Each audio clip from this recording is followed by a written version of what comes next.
Queria que você abrisse a sua Bíblia no livro de Daniel, no capítulo 3. Aleluia. Livro de Daniel, capítulo 3. A gente vai ler alguns versículos. Vamos ler a palavra de Deus. Daniel capítulo 3 inicia dizendo assim: o rei Nabucodonosor fez uma estátua de ouro cuja altura era de 60 côvados e a sua largura de 6 côvados. Levantou-a no campo de Dura, na província de Babilônia. Então o rei Nabucodonosor mandou reunir os príncipes, os prefeitos, os governadores, os conselheiros, os tesoureiros, os juízes, os capitães e todos os oficiais das províncias para que viessem à consagração da estátua que o rei Nabucodonosor tinha levantado. Então se reuniram os príncipes, os prefeitos, os governadores, os capitães, os juízes, os tesoureiros, os conselheiros e todos os oficiais das províncias à consagração da estátua que o rei Nabucodonosor tinha levantado. E estavam em pé diante da imagem que Nabucodonosor tinha levantado, e o arauto apregoava em alta voz: ordena-se a vós, ó povos, nações e línguas, quando ouvirdes o som da trombeta, da flauta, da harpa, da sambuca, do saltério, da gaita de foles e de toda espécie de música, prostrar-vos-eis e adorareis a estátua de ouro que o rei Nabucodonosor tem levantado. E qualquer que não se prostrar e não a adorar, será na mesma hora lançado dentro da fornalha de fogo ardente. Portanto, no mesmo instante em que todos os povos ouviram o som da trombeta, da flauta, da harpa, da sambuca, do saltério e de toda espécie de música, prostraram-se todos os povos, nações, línguas e adoraram a estátua de ouro que o rei Nabucodonosor tinha levantado. Por isso, no mesmo instante chegaram perto alguns caldeus e acusaram os judeus e responderam dizendo ao rei Nabucodonosor: ó rei, vive eternamente. Tu, ó rei, fizeste um decreto pelo qual todo homem que ouvisse o som da trombeta, da flauta, da harpa, da sambuca, do alto saltério e da gaita de foles e de toda espécie de música se prostrasse e adorasse a estátua de ouro. E qualquer que não se prostrasse e adorasse seria lançado dentro da fornalha de fogo ardente. Há uns homens judeus, os quais constituíste sobre os negócios da província da Babilônia, Cedraque, Mesaque e Abdenego. Estes homens, ó rei, não fizeram caso de ti. A teus deuses não servem, nem adoram a estátua de ouro que levantaste. Então Nabucodonosor, com ira e furor, mandou trazer a Sadraque, Mesaque e Abdenego, e trouxeram a esses homens perante o rei. Falou Nabucodonosor e lhes disse: é de propósito, ó Sadraque, Mesaque e Abdenego, que vós não servis a meus deuses, nem adorais a estátua de ouro que levantei? Ora, agora, pois, se estáis prontos, quando ouvirdes o som da trombeta, da flauta, da harpa, da sambuca, do saltério, da gaita de foles e de toda espécie de música, para vos prostrardes e adorardes a estátua que fiz, bom é. Mas se não adorardes, sereis lançados na mesma hora dentro da fornalha de fogo ardente. E quem é o Deus que vos poderá livrar das minhas mãos? Até aqui. Amém? Hoje é o culto do crescimento aqui na nossa igreja. Culto do crescimento é o culto onde nós nos propomos a crescer. A crescer. O problema, como eu disse terça passada, é que todo crescimento causa dor.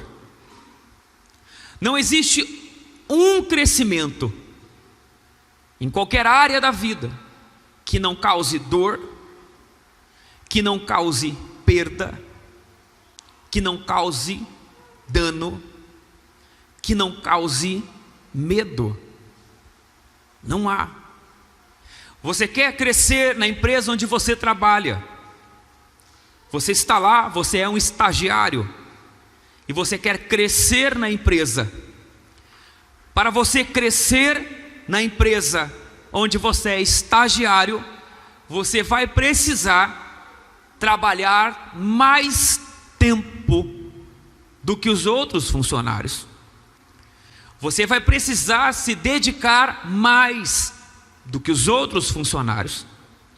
Quando chamarem você para fazer um serão no domingo, que você combinou um churrasco, você vai ter que perder o churrasco para estar na empresa, para poder crescer na empresa. Você tem uma profissão, você quer evoluir na sua profissão, você quer ganhar um pouco mais de dinheiro, você quer se tornar um profissional com nível superior, você vai precisar perder tempo, você vai precisar perder dinheiro, você vai entrar em um tipo de crescimento qualquer da sua vida, vai lhe causar dor, sofrimento, medo, receio. Crescimento aqui é a mesma coisa. A única coisa que nós não podemos aceitar na nossa vida é que a gente continue da mesma forma a vida toda. Nós não podemos aceitar que a nossa vida esse ano vai ser igual à vida do ano que vem. Nós não podemos aceitar que toda virada de ano nós estamos na expectativa de que o próximo ano seja melhor. Não adianta expectativa. Nós podemos virar o ano nas melhores das expectativas. Nós podemos virar o ano com as roupas combinando com riqueza, não é? Roupa amarela, como diz, dourada, para atrair riqueza. Não adianta nada.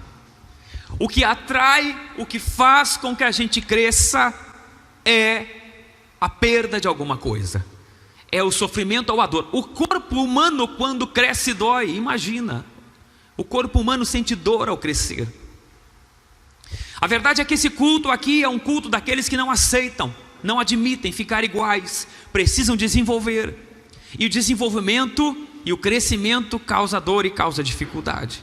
A palavra fala aqui, que a gente acabou de ler, esses meninos foram trazidos de Judá. Esses não eram os nomes deles originais, esses são os nomes egípcios, os nomes babilônicos, na verdade, dado a eles. Eles eram Ananias, Misael e Azarias, e tinha o Daniel, que fazia parte do mesmo time. E o rei, o imperador da Babilônia e de todos os reinos, você percebe isso quando ele fala todos os povos, línguas e nações que habitavam lá debaixo do guarda-chuva dele, debaixo da autoridade dele, todos os povos deveriam se... Quando a gente olha para essa palavra que a gente acabou de ler, dá a impressão para a gente que o chefe da empresa chamou a gente para conversar.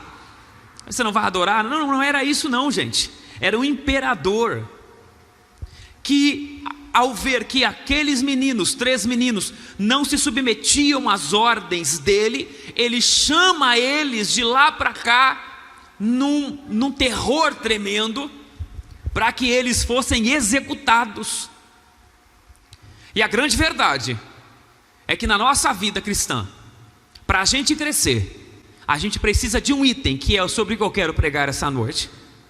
O item que nós precisamos ter para nós podermos crescer em Deus, ele é coragem.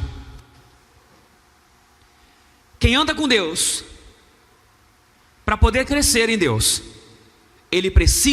ela precisa ter coragem. Coragem. Coragem em primeiro lugar, para enfrentar a si mesmo. Porque quando uma pessoa encontra Jesus, o primeiro inimigo que se levanta na frente dela não é nem o diabo. O primeiro inimigo que se levanta na frente dela é ela mesma.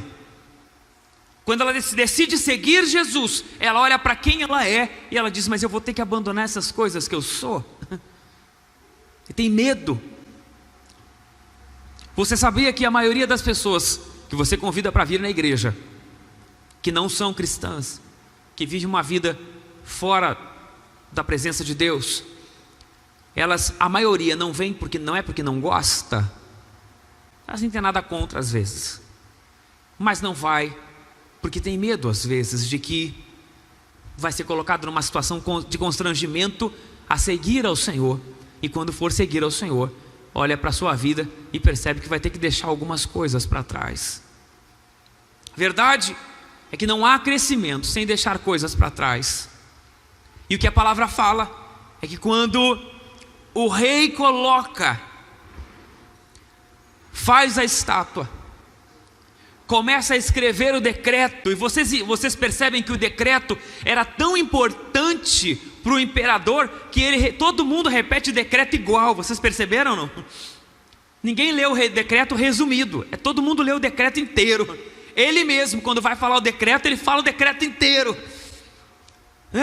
Todos os povos, ao som do pífaro, da gaita de fole, fala todo o decreto, não tem resumo, porque era importante o decreto para que todos obedecessem. Quando o decreto começa a aparecer, começa a surgir, quando começam a levantar a estátua que demorou muito tempo para se levantar, você imagina comigo agora a posição desses meninos, esses homens que sabiam da sua posição, que sabiam que ali na frente, aleluia, aleluia, que ali na frente estava se levantando um obstáculo que ia colocar a fé deles à prova, e essa prova de fé que ia se levantar na frente desses meninos ia definir se eles iam crescer e seguir ou iam ficar parados lá atrás. Era definitivo, era o fim. Daqui para frente é o limite. Ou a gente vai para frente, não se submetendo a uma coisa contrária ao que Deus quer, ou a gente fica aqui, e aqui a gente fica, e não tem mais o que fazer. Era um ponto definitivo, era um ponto final, era um ponto de decisão, era um ponto que não tinha escolhas. Aliás, Deus sempre coloca o seu povo em pontos de decisão. De vez em quando o Senhor vai colocar você na frente de uma situação onde você tem que decidir. Colocou Moisés. Moisés vivia muito bem. Moisés estava lá cuidando lá das ovelhas que ele tinha, dos animais que ele já tinha. Estava lá cuidando dos bichos, sem falar com ninguém, ele e os bichos em paz. Aí o Senhor aparece numa sarça ardente, que pegava fogo, mas não se consumia. Era um fogo que não queimava a sarça, era um fogo que não consumia. E ele olha para aquilo, e ele, quando vai ao encontro da sarça, o Senhor fala com ele: Moisés, não, aqui não, tira a sandália do teu pé aí, porque esse lugar aqui é lugar de decisão. Aleluia. Esse lugar aqui é o ponto final. Daqui para frente, ou tu vai comigo, ou não tem conversa mais contigo. O lugar é santo. Então tira a sandália. Moisés tira a sandália e o Senhor fala com ele: eu ouvi o clamor do meu povo, Moisés, o teu povo também. Eu ouvi o clamor deles, e eu vou lá tirar eles, e eu vou te usar para ir. Primeira coisa que Moisés começa a dizer: mas eu, Senhor. Moisés sabia que ou ele ia com Deus, ou não tinha mais assunto com ele. O Senhor colocou isso até nos discípulos, como eu preguei domingo passado. Jesus entra no barco, olha para os discípulos e diz: vamos ao alto mar pescar. Os discípulos falam para ele: mas Senhor, a gente pescou a noite toda e não pegamos nada, mas sob a tua palavra a gente vai. Eles vão pescar e pescam uma multidão de peixes, enchem os barcos, quase não dá conta de trazer, e eles trazem os barcos de volta cheios de peixe. E quando largam os barcos cheios de peixe, Jesus olha para eles e coloca um ponto final na história deles e fala assim: então agora vamos ser pescadores de homem comigo. Agora você começa a entender uma coisa: o que seria de nós, ou o que seria da vida da história, se os discípulos dissessem não. O não é possível. O não está na nossa boca. O não está pronto na gente. Nós temos o não em nós. Aleluia. O não nasce com a gente. Eu acho que uma das primeiras palavras que a criança pensa é não. Talvez a primeira que ela fale seja mamãe e papá, por indução do pai e da mãe. Mas que ela pensa, eu acho que a primeira palavra que a criança pensa é não. Vão tomar banho? Não. Come comida? Não. Criança parece que tem um não eterno na boca. Nós também. A gente também. Tem um não sempre pronto na nossa boca. Vamos? Não. O sim às vezes é difícil de arrancar. E às vezes quando arranca o sim, ele sai da boca. Mas a mente é não. Vai por uma questão de não se incomodar. faz para não se incomodar, mas na mente é não. Nós temos um não na nossa boca. Os discípulos poderiam sim, senhores e senhoras, dizer para Jesus: não, muito obrigado. Era um ponto de decisão. Ali estava estabelecido o futuro deles. O que a gente faz agora? Diz sim ou diz não? O que a gente faz? Ou vocês acham que é fácil, gente? Ler é fácil, ô Leandro. Ler é fácil. Aleluia, aleluia, gente. Ler é fácil, Moisés. Ai, que coisa linda, Moisés disse sim para o Senhor e foi tirar o povo do Egito. Ler o Sedraque, Mesaque, Abidnego, o Ananias, Misael e Azarias, dizendo: ó rei, nós não vamos nos dobrar para a tua arca, a tua estátua. Parece que foi fácil. Foi todo o processo de construção daquela estátua, eles pensando: e agora? O que vai ser? Como é que vai ser? Nós não vamos nos dobrar, nós vamos morrer. A decisão deles, no ponto de decisão, que eles tiveram que tomar a decisão, eles tiveram que dizer, a mesmo ao custo da sua morte. Daniel fez a mesma coisa, e todos os homens da Bíblia fizeram a mesma coisa. A palavra diz que por amor ao Senhor, nós somos expostos à morte todos os dias. Todos os dias nós somos colocados na frente da gente mesmo, e a gente tem que escolher morrer às vezes. Morrer a nossa vontade, morrer o nosso eu, morrer o nosso querer. Somos expostos às vezes, quase praticamente todos os dias, nós somos expostos à morte. E nós temos que escolher a morte ou a vida, o sim ou não.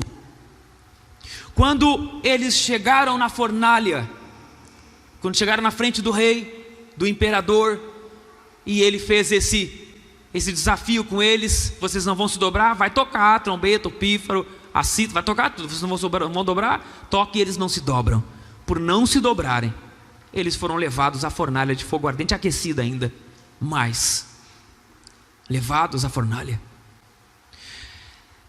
Eles não são livres da fornalha, assim como Daniel não foi livre da cova, assim como os discípulos não foram livres das provações, assim como Jesus não foi livre da morte.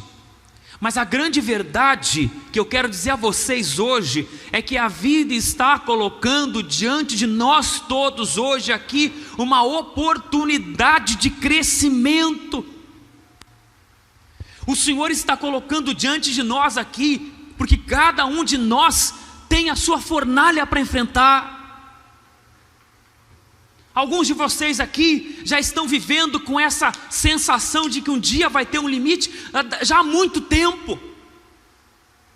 O ser humano é assim, ele vem alimentando dentro do coração às vezes dificuldades e dores, ele vai empurrando com a barriga, como a gente diz, mas ele sabe que um dia vai ter que botar um ponto final, olhar no olho do problema e dizer sim ou não para aquela situação. Nós somos assim é a nossa vida, assim é a minha vida. Eu por muitas vezes no início dessa igreja, eu fui colocado no ponto de decisão: sigo com a igreja ou paro com a igreja e vou viver a minha vida, cuidar de mim. Quando eu dormia há pouco tempo, quando não tinha dinheiro para pagar as contas da igreja, e eu não vinha para cá fazer aquelas pataquadas de ficar pedindo ali, implorando dinheiro, eu sempre criei que o Deus da visão dá a provisão. E sempre que faltou recurso para sustentar essa igreja, sempre Deus abriu uma porta para eu trabalhar e trazer o sustento para essa igreja. Às vezes que eu saía do meu trabalho, eu passava em casa, dava uma olhada nas gurias e ia para Caxias trabalhar, sabendo que eu ia ter que voltar de madrugada e no outro dia de manhã ter que trabalhar de novo. Cansado, fadigado, às vezes incompreendido, mal falado às vezes, porque o pior inimigo do crente é o crente. Sabendo que às vezes crentes de outras igrejas visitavam a casa dos irmãos do caminho para falar mal de mim e dizer para os irmãos saírem da igreja. Essa pressão que fazia para mim, quantas vezes eu estive no linear de dizer: não, senhor, eu não vou, senhor, eu não vou, eu não preciso disso, eu procuro qualquer igreja, eu me dou bem, eu sei pregar, eu toco um instrumento, eu canto, minha esposa canta, qualquer igreja que eu for eu vou ser bem recebido, bem cuidado, bem tratado e vou seguir o Senhor. Mas tinha uma voz que dizia para mim que eu precisava insistir. e seguia com muita dor, com muita dificuldade. Quantas vezes eu parei na barreira do sim e do não, e o sim eu sabia que trazia sofrimento, o sim eu sabia que ainda continuaria tendo dor, o sim eu sabia que ainda continuaria tendo dificuldades, e o não era confortável para mim. Dizer sim é difícil na hora que você é colocado à prova. Dizer sim é difícil. Dizer sim para Deus. Dizer, Deus, eu sim, mas e o sim? Eu vou sofrer. Vai ser difícil. Eu vou arranjar dificuldade para mim. Vão falar de mim. Eu vou ser crente, daí vão falar mal, vão rir da minha cara. Porque agora eu sou um quadrado, sou um crente, um besta. É assim. O diabo arma essas coisas. Dizer sim para Deus é difícil, dizer não é mais fácil, é mais cômodo, mais confortável. Mas todas as pessoas que cresceram em Deus, cresceram através de um sim para Deus. E chegou na hora, chega a hora para todo mundo, gente, não se iluda. Chega a hora de olhar e dizer a verdade. Casamentos às vezes que eu atendo, que são empurrados com a barriga, até que não dá mais. E chega na hora de olhar no olho e dizer: e aí? Seguimos do jeito que está ou acabamos? Porque não dá mais para viver assim. E às vezes o não é mais fácil. E teve casamentos que estavam acabando, gente, acabando. No linear, na última. E eu cheguei na última. Glória a Deus. E estavam decididos de tantos anos, empurrando com a barriga, disseram: vão acabar. E eu disse: não acaba agora, deixa eu tentar junto primeiro. E a gente tenta junto. E por tentar junto, Deus dá a provisão. E o sim deles se tornarem bênção na vida deles. E serem abençoados hoje. Não até nem aqui, mas estão às vezes, estão aí congregando em outros lugares, mas saíram daqui abençoados, porque disseram um sim. Aí tu começa a ver que uma coisa aciona a outra. Se eu tivesse dito não, talvez eu não alcançasse essas pessoas para ajudar elas com o sim delas. Talvez eu não estaria pregando para vocês aqui hoje, porque eu tenho convicção absoluta que é o Senhor que está falando nessa noite. Eu não tenho nenhuma dúvida de que o Senhor Deus está hoje aqui, falando com alguns de vocês, ou alguém que está lá na live, dizendo para Ele, diante dessa imensidão de dificuldade que está levantando contra a tua vida, diga sim para Deus, diga sim para a vontade de Deus. Mas e se o sim me levar para a fornalha? Diga sim para Deus. Mas se o sim me levar para a cova, diga sim para Deus. Mas se o sim me fazer sofrer, diga sim para Deus. Mas eu vou sofrer muito, diga sim para Deus. Nunca diga não para Deus. Diga sim para Deus, porque quando você disser o sim para Deus, o sim é teu.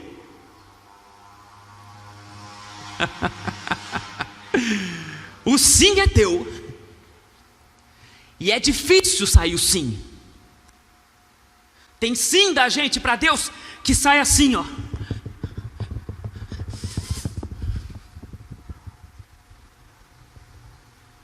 Aleluia, eu sinto Deus aqui essa noite, gente.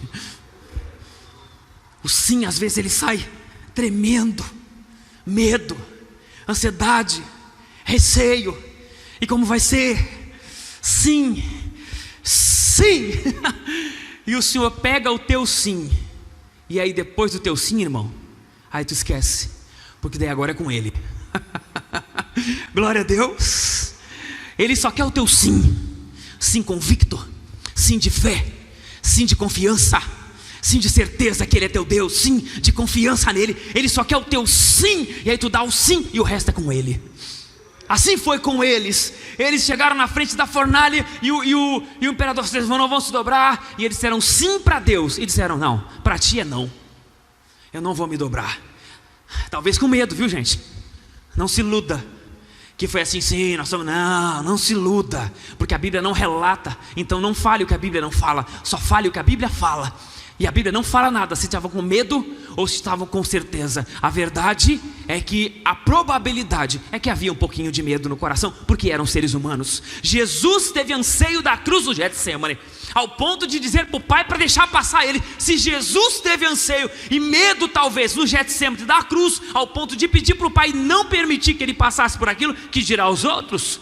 Eles talvez estavam com medo, mas venceram o medo pela fé e disseram: não, nós não vamos nos dobrar, nós vamos ficar com o nosso Deus. O Senhor pega o sim deles, talvez com medo, com receio, talvez com anseio, com dificuldade, mas Deus pega o sim deles, e quando eles entram na fornalha, Deus entra com eles. Glória a Deus, glória a Deus. Foi assim com o povo de Israel, quando chegou na frente do Mar Vermelho.